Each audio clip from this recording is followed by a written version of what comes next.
presented by RK Dhumagam.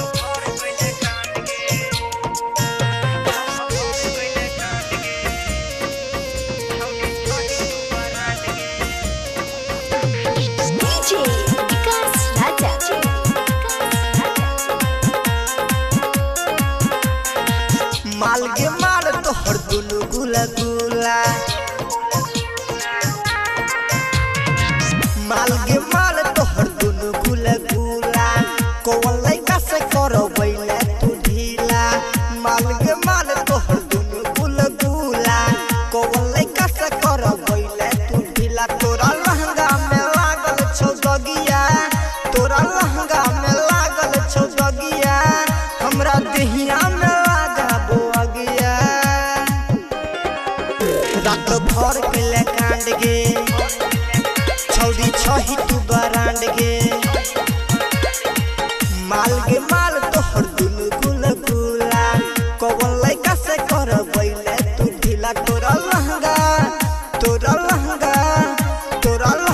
में लागल छौ दगिया हमरा देहिया में लगाबो अगिया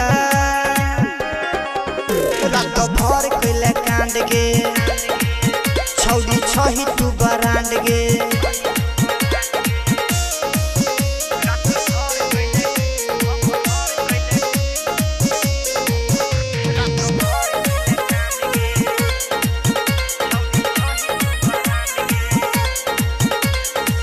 चढ़ल जवानी गदराइल छौ देहिया बोलन हमरो दबे छौड़ी कहिया चढ़ल जवानी गदराइल छौ देहिया बोलन हमरो दबे छौड़ी कहिया लगबै छी होटवा में तू होटल लाली मन करो तोरे में कर दियो खाली तोरा लहंगा में लागल छौ दगिया हमरा देहिया में लगाबो अगिया रात भर कैले कांड गे छौड़ी छही तू बरांड गे